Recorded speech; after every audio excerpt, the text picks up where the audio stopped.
Okay, welcome back. My name's Kelsie, and for this panel, I get to introduce myself, as long as some distinguished colleagues and guests here. So I'd like to welcome Michael Faye, the co-founder of Give Directly, Vitalik Buterin, founder of Ethereum, needs no introduction, and Althea Allen. And we're here to talk about decentralizing economies and funding the commons. So for a bit of context, Michael may be the newer face here, and Give Directly is a large not-for-profit that specializes in direct cash transfers. So one of their main pilots that they're running is a 12-year universal basic income pilot in Kenya. This is one of the most ambitious UBI experiments in history. Give Directly is making cash transfers to more than 26,000 people in 200 villages in Kenya, with about 6,000 of these people receiving a long-term basic income for 12 years. And with payments of 0.75 cents per day, or 50% of typical adult income in rural Kenya, where the trial is located. So these amounts are very significant to recipients. This is different from the approach in government cash transfer programs, which aim for income transfers, which are small supplements to income, whereas Give Directly's standard program aims for wealth transfers, large one-off transfers that hopefully give people the flexibility to make large purchases and investments. And so the framing of this conversation comes out of some activities from over a year ago, and you may or may not have seen a public blog called Stateless Payments for Stateless People.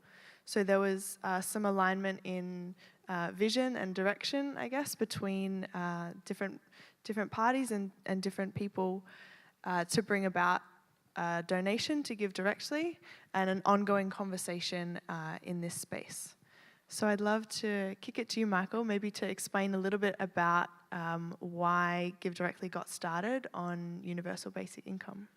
Yeah, absolutely, and thank you, everyone. There are a lot of new faces here, so it's exciting to be part of the Ethereum community, which has been very generous in direct giving, and I think there's been a lot of shared philosophy over the last few years. So Give Directly, at its simplest, lets donors and individuals send money to the extreme poor. Now, there's a lot of operational complexity, which I'm sure we'll get into, on what that means. But I think there's a much bigger objective, which is really to reshape a sector that has largely been dominated by intermediaries. So a donor gives to an organization, that organization or government may make a decision on behalf of the poor of what they get and what they need. And what Give Directly allows is a flipping of that narrative and saying, what if we democratized and gave the resources directly to the recipient and let them make the decision and not us? Excellent. And Althea, you were involved in the crafting of that blog post that went out. What were some of the themes that you saw around give people direct cash rather than conditional vouchers and the cryptocurrency or blockchain space? So I think that in the cryptocurrency space, we are very interested in sovereignty and in sort of free movement of funds and the freedom of individuals to do with their funds what they choose.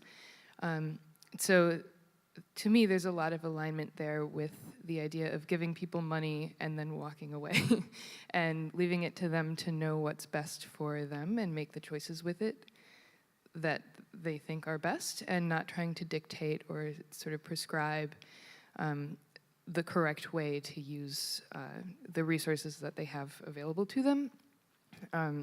So I think we found a lot of alignment when we first met with you guys, and then started to think about some ways that maybe blockchains and like the Ethereum community could contribute to doing those things maybe more efficiently, maybe reaching more people, and maybe thinking of new innovative ways of using, like, we like to imagine new kinds of money and new ways of using money and new ways of exchanging value and even new definitions of what value is.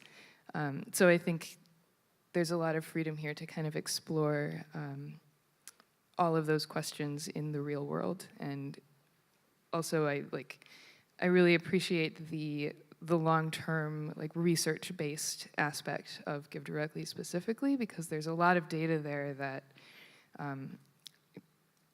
you know, it's very applicable to these questions that we've been thinking about as well. And so we haven't necessarily nailed down what it means for us to like work together or interact, but I'm like looking forward to continuing with that because I think there's a lot here that's just potentially symbiotic. And Vitalik, what first interested you about direct cash transfers as a mode of giving?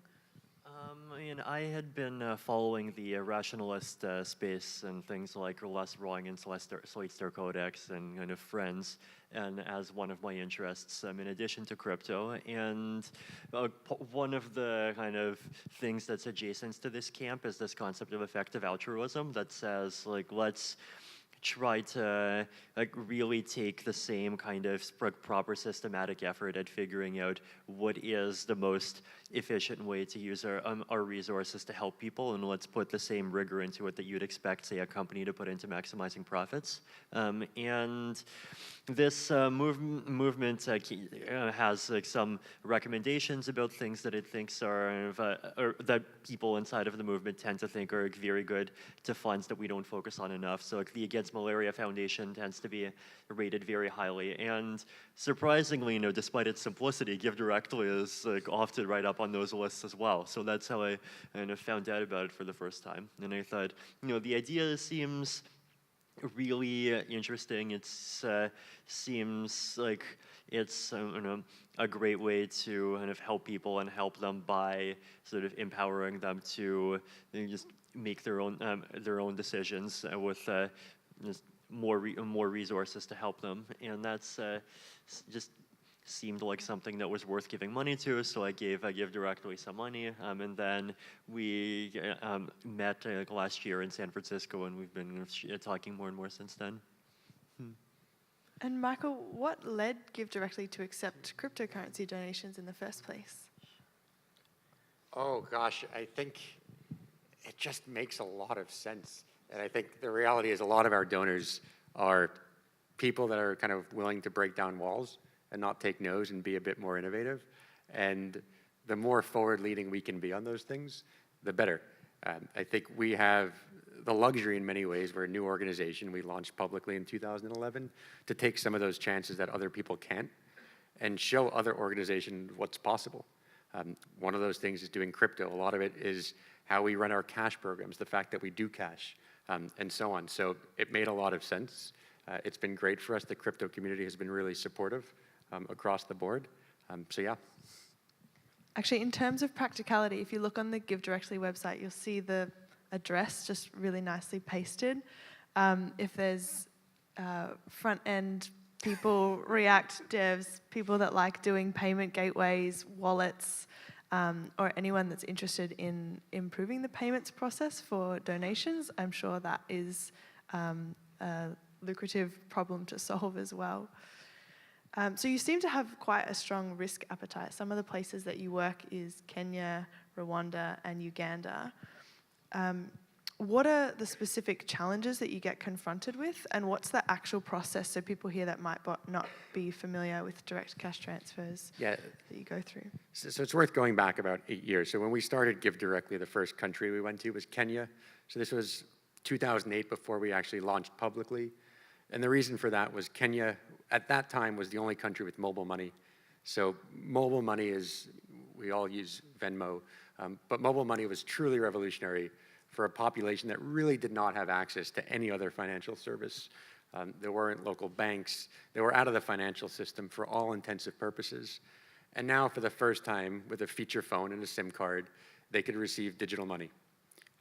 And that's where we started. It was an opportunity, and we started in Kenya. Kenya was just coming out of the election. There was a lot of violence. I went personally.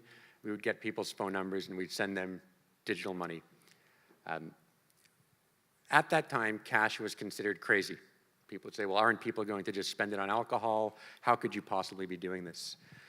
The reality is the cash narrative has evolved over time. I think there are now well over 150 credible papers on the impact of cash. So it's probably more research than any other intervention. So the narrative has shifted a bit. And the narrative that you hear more often is, well, cash just probably isn't possible there. And there are two reasons people give. One is that the market is not ready. So, well, what would people buy? Like, the stores aren't filled, what would they possibly buy? And the second is, there is no financial system. How are you possibly going to get them the money? If there's anything we've learned, and I'll come back to the specific question, is markets respond. So you go to a market center that's pretty empty, you give a lot of people cash, and all of a sudden people start selling things. So what we've been doing over the last 8 years or so is trying to push the envelope and get rid of the excuses that you'll often hear. So when people say, oh, it's not possible, sure, Kenya had mobile money, but let's try somewhere harder. So now we're working in some of the hardest places, the Democratic Republic of Congo and Liberia. I can go into Liberia in more detail, but just to give you a sense, Liberia does not print its own currency. Liberia literally imports physical bills. Just a few months back, 7 containers of physical bills went missing at the port. They're still looking for it. I think we'll go into that story, but that's the level of the financial system development. You don't really have a dense mobile money network. So it's a place that is really open to being a little bit more creative on how you solve this. And we face 2 challenges. One is, how do you get money to individuals? So it's called last mile payments. The reality is, even if you give digital money, for the most part, people will try to cash out to physical money almost immediately. Is that because there's no trust in the kind of new system that you've given someone? So I think there are lots of reasons out there, I think, and it depends on the country. I think in some countries it's very rational. It's one of the things that the extreme poor are extremely smart. And they're extremely rational. So if the fee structure is such that withdrawing money and spending it in small increments is more effective or cheaper than just transacting directly, they're going to do that.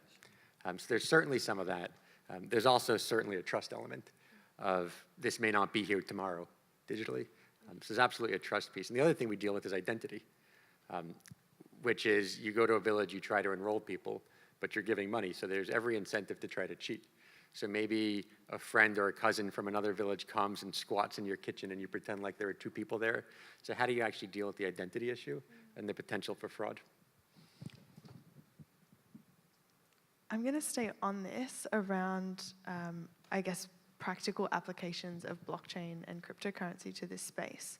What's the exact process at the moment for registration of people, whether that's, would it be a KYC depending on the jurisdiction, and then people have to sign up with a national ID or generate an identity? Yeah, so I'll skip the whole flow of funds. So we have to get money from US bank account into Liberian bank accounts. That's its own process.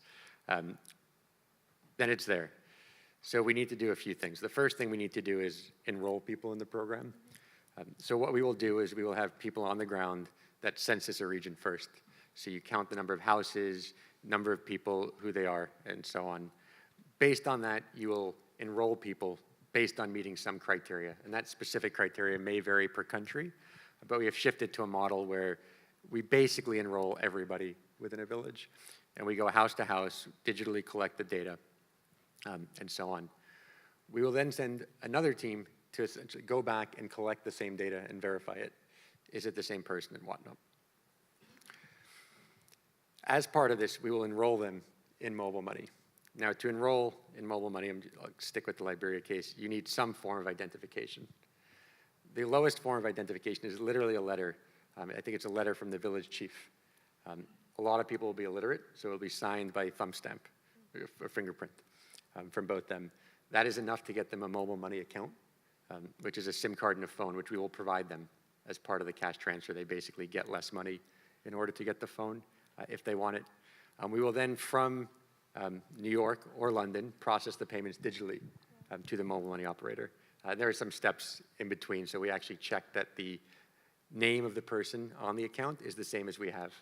Now, that itself is its own challenge. An example, women in Liberia will give a different name based on whether or not the husband is present. So they use the husband's name when he's present and won't if he's not. So you may get multiple names from the same person across different stages and then have them enrolled in the mobile money provider as a different name. So when you do your name verification, you're like, this looks like fraud. So that's one of the problems we deal. We send out the money. In Liberia, we were worried because everyone said, well, there's no mobile money agent density, so they're not going to have the liquidity to cash people out. So what we started doing is actually organizing cash out days, where we coordinate with the mobile money operator to get money, physical money, to cash people out that day. Now, okay, that seems easy. That's not easy because there's no physical currency. So they may need to go to the bank, and in one case they went to the bank did not have enough physical currency, so the bank had to go to the central bank to literally get the physical currency to give us to do a cash out day. Now, we said, okay, let's push this envelope. Everyone has told us that there's no way we can just send the money and let them get it themselves. We did it, and it turns out that most people, without us even organizing the cash out day, figured out how to get cash themselves before, and the agents managed their own liquidity. They didn't need to go to the central bank. So that's just a taste of what a distribution looks like, but there's a lot of complexity in there. Definitely a lot of complexity, definitely coordination challenges, not exactly frictionless, and maybe some need for some help on the supply chain to the shipping port there in Liberia. What other applications have you both been aware of blockchain or cryptocurrency or token economic models in this space?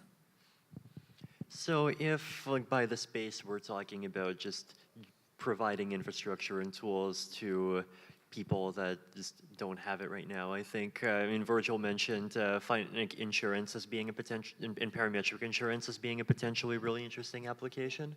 And I mean, they have these pilots in Puerto Rico and Sri Lanka, and so it seems like they're, you know, actually going to people in the kinds of places that would actually get a lot of benefit from it. So seeing how those kind of pilots and work, and seeing if that model can be expanded more could be really interesting. Yeah, and I think it seems like there's quite a bit of appetite at the moment within the not-for-profit and the humanitarian space as well, because it's very international and very kind of time-sensitive around the movement of cash and the coordination in response to different challenges. Vitalik, I wanted to refer to a recent paper that came out in December last year called Liberal Radicalism that you co-wrote with a couple of others. And I think the frame for that is around funding the commons and how you distribute value or resources to the collective good. Do you want to explain a little bit more about that and how that could apply? So the purpose of the mechanism is essentially to kind of compensate for the tragedy of the commons issues that you get when you have groups of people that are trying to donate to like fund some public good. So, like, for example, if there's 10,000 people that all want some park to exist, then each one of them could donate some money, but the amount of benefit that they get themselves is like maybe 1/10,000 of the benefit that goes to the entire community. And so they are, each individual may well end up decides to just donate nothing, even though when you look at it from the perspective of the community as a whole, and if everyone putting their money in would be the right decision, right? Like, everyone wants to kind of free ride.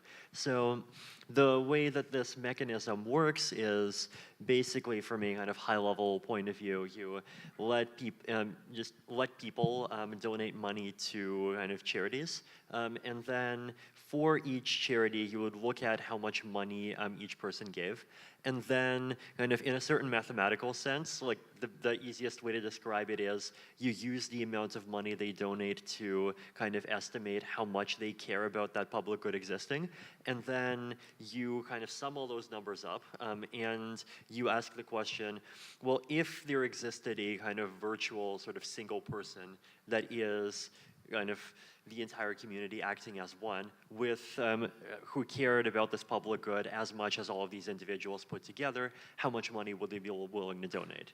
Now, because you don't have these, within one person, you would not have these free rider collective action problems, that number would be much bigger than the amount of money that people actually donated. And so if you have some kind of central funding source that's willing to provide extra money, then that would just kind of provide the difference. So the actual formula is basically you take the amount that everyone donated, you kind of square root the amount that everyone donated individually, then you take the sum of the square roots and you square that result, and that's the total the project should get, and then the kind of subsidy is just that big amount minus just the sum of what everyone donated. So I think, and even Glenn, who thinks that this is something that could be kind of even more empowering to communities than a basic income would be.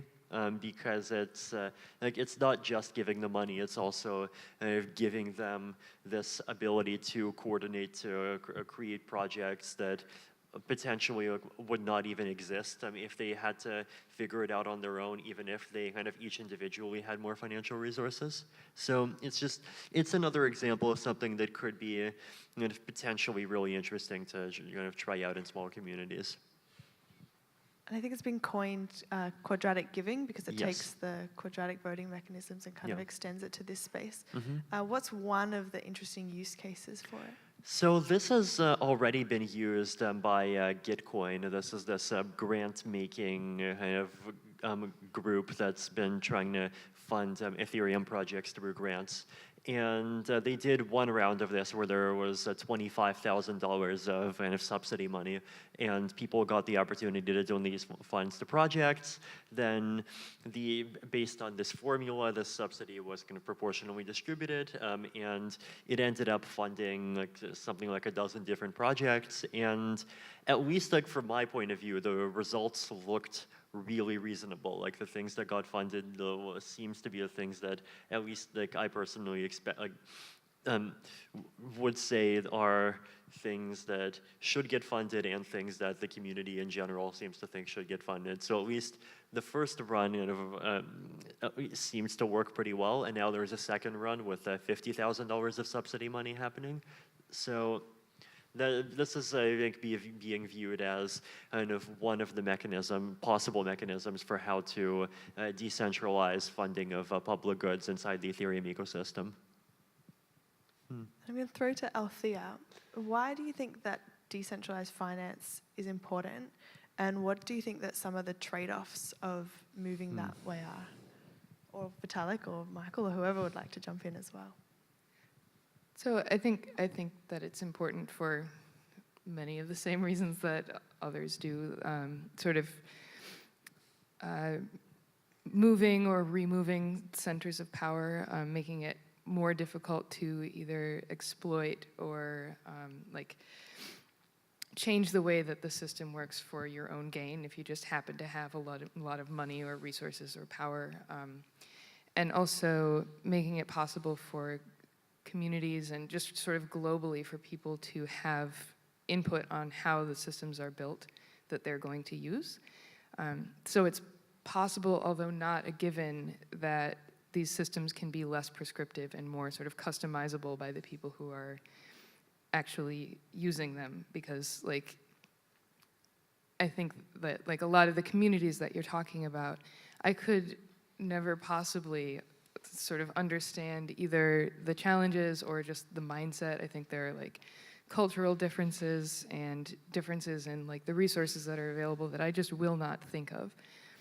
So for me to like sit in Australia and decide what people in Kenya need, I will always get it wrong. And maybe I can make my best guess. And I think that this is kind of how it is working, how it's going to work, is we make something. We're like, how about this thing?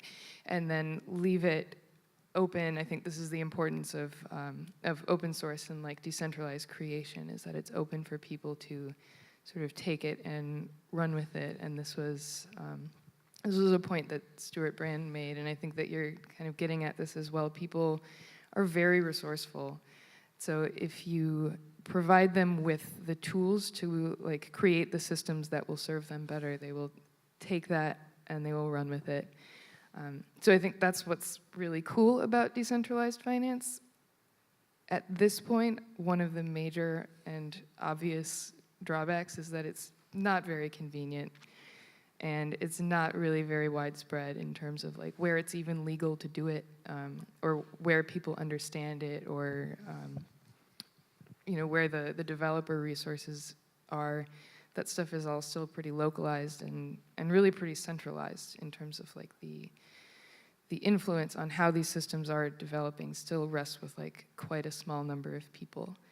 And I think that there's also a real danger that anytime that you introduce new technology, that people will take the opportunity to like either exploit or like spy on the recipients of that, who need what it has to offer, but don't have a lot of power to sort of negotiate for themselves the trade-offs that they're willing to make. And so I think that there need to be people who are sort of champions for giving not becoming something that is exploitative, or like having things in a closed loop system where like this platform will help you now, but now you're stuck with it.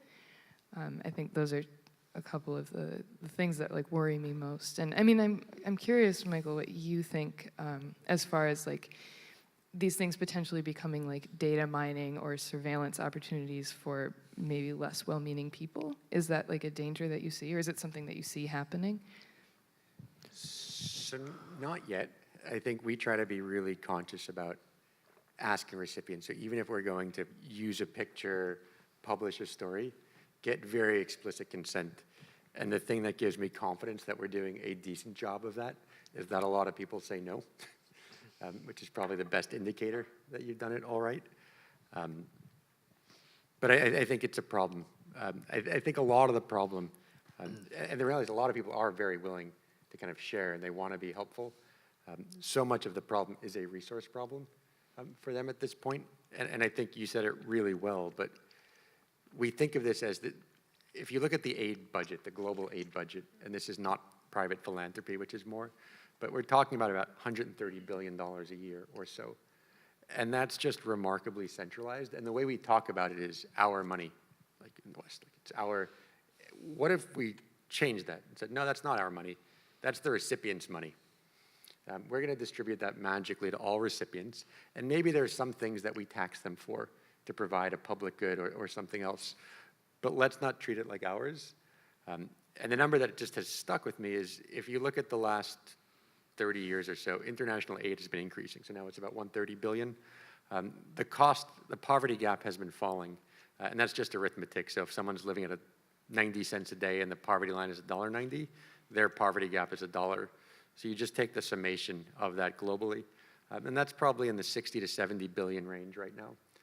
So we spend about twice of that each year on international aid. Now, we can't magically yet, hopefully someday, but we can't magically just drop that money on the extreme poor. But if we could, you could eliminate poverty tomorrow. And that's just really profound and motivating to me as a reframe of like our resources versus the poor. So there are enough resources that the poor have. We've now taken and we're doing things with it. Are we doing enough good to justify making those decisions ourselves as donors as opposed to giving them to the poor? Vitalik, did you have something to add? Not particularly. No. Just a microphone position. Okay, so I'm hearing it's obviously very important to think about the design space in terms of consequences and unintended consequences, especially if we're talking about how blockchain and cryptocurrency applies as well. And even with mobile money providers, you can map transactions to users and gain quite a lot of understanding of user behavior, but there's also questions about where is the data and how is that stored and how are people registered. If you could, so actually there was a report that came out at the start of the year called DLT and Blockchain in the Humanitarian Sector, and that had some interesting observations towards the end around if you could pre-register people or if you could waive registration requirements in response to crisis. And I know that disaster relief is an area that Give Directly has started to think about, and you might have done some things in response to Hurricane Harvey. What do you imagine the kind of most efficient methods of that could look like? Yeah, so I think that would be really exciting. I think there are two parts. One is identifying the people that you'll ultimately want to give resources to. I think you can get to a place, we're not there yet, where you can do it completely remotely. And there are various ideas on how you might do it. And the second, this could be a smart contract, is just an automatic distribution of money if there's an event. And the event could be a big event, like an earthquake or a hurricane, but it could also be like localized drought or something else that triggers these payments to individuals. It would be cheaper, it would be quicker, and it would be arguably better from a customer perspective in terms of reliability. Okay, we will open up to questions in just a moment. If you have a question, just to save someone running a microphone around the whole room, I just invite you to maybe like line up on the left of the stage, and we'll come down and ask in a moment if you do. One more thing I wanted to throw out there is has your work on direct cash transfers and universal basic income made a difference to, I guess, policy agendas or the aid and development sector?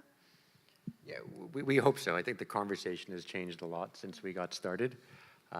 Now we're starting to do projects with governments, and the US government did something pretty interesting, which is actually evaluate one of their standard nutrition interventions in Rwanda against cash.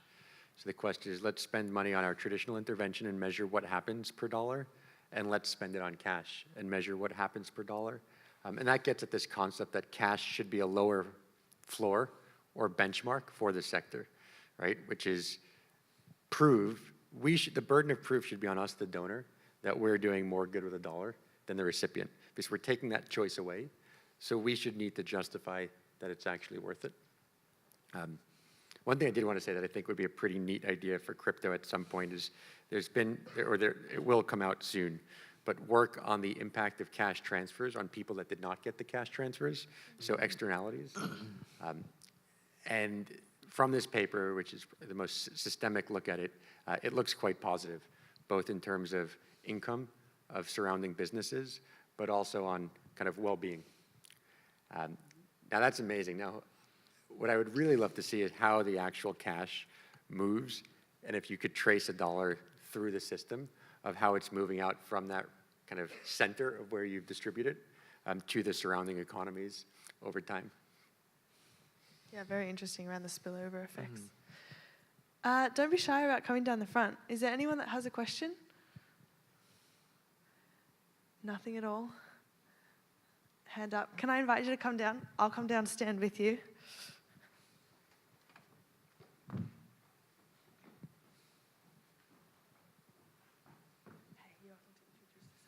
Hi, thank you, panel. I'm John Quidham. I work for the Blockchain Centre in Melbourne. I also represent as an ambassador for the Blockchain Philanthropy Foundation based in Melbourne. So one of the things that we're trying to do is connect NGOs, not-for-profits, with corporates to show how the impact and optimization of blockchain towards their systems. Do you find that they are very embracing of this in the NGO sector and not-for-profit, or do you feel they're still way behind with it? In terms of blockchain or cash? Blockchain itself.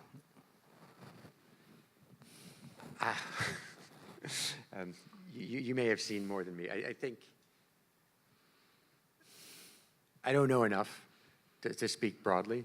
I think people are open. It seems like an exciting space, but mapping it to specific needs, we'll probably still have some room to cover. I think there's a limited understanding of what the potential is for blockchain in this space. Yeah, I'd encourage you to have a look at World Food Programme's Building Blocks initiative as well. They've been doing some things on a POA Ethereum chain, which Parity spun up for a couple of years now, and I believe they're rolling that up. Yeah,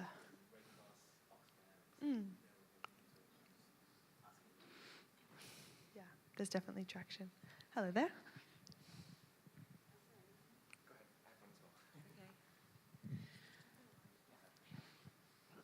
Yeah, hi, Ellie Rennie from RMIT University.